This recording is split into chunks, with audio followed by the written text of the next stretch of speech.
দেখুন, যে কথাটি বলছিলাম যে অনেক চড়াই উতরাইয়ের পর কিন্তু এবার মুন্সিগঞ্জের যে শ্রীনগর রেলওয়ে স্টেশন রয়েছে সেখানে যে যাত্রা বিরতি করতে শুরু করতে যাচ্ছে ট্রেনগুলো। আসলে এই যে আগামী 28শে সেপ্টেম্বর যে কার্যকর হতে যাচ্ছে এই ট্রেন যাত্রা, তার মধ্যে যে সময়সূচি অনুসারে যা জানা গিয়েছে সেটি হচ্ছে রাজশাহী থেকে ছেড়ে আসা যে আন্তনগর মধুমতি এক্সপ্রেস, যে ট্রেনটি দুপুর 1টা 18 মিনিটে শ্রীনগর রেলওয়ে স্টেশনে পৌঁছবে এবং এই স্টেশন থেকে ছেড়ে যাবে 1টা 20 মিনিটে, অর্থাৎ 2 মিনিট স্টপেজ দেবে।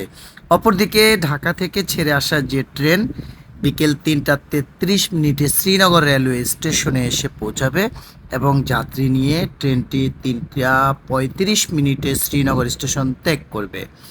এখানে কিন্তু যে রেলওয়ে স্টেশনে যাত্রী সেবা চালুর মধ্য দিয়ে এই অঞ্চলের মানুষের যে দীর্ঘদিনের একটি আশা আকাঙ্ক্ষা তা পূরণ হতে যাচ্ছে। এই অঞ্চলের হাজার হাজার মানুষ শ্রীনগর রেলওয়ে স্টেশন থেকে ট্রেনে ভ্রমণ করে দেশের বিভিন্ন স্থানে যাতায়াত করতে পারবেন। এখন বহু কাঙ্ক্ষিত ট্রেন যে যাত্রা বিরতি, তার খবর এটি চালু হওয়াতে কিন্তু স্থানীয়দের মাঝে একটি আনন্দের ছায়া বা প্রকাশ করছে তারা।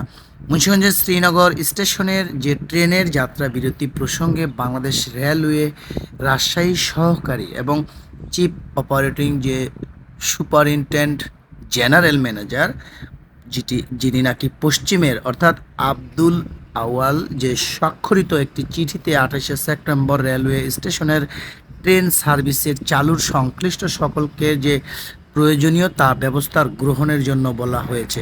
নতুন এই কর্মসূচিতে প্রস্তুত নেওয়া হয়েছে মুন্সিগঞ্জের মাওয়া প্রান্তের স্টেশন এবং শ্রীনগর, একই সাথে ঢাকামুখী সর্বশেষ স্টপেজ মুন্সিগঞ্জের জন্য সেটি নিমতলা। এই ছিল মুন্সিগঞ্জ থেকে সর্বশেষ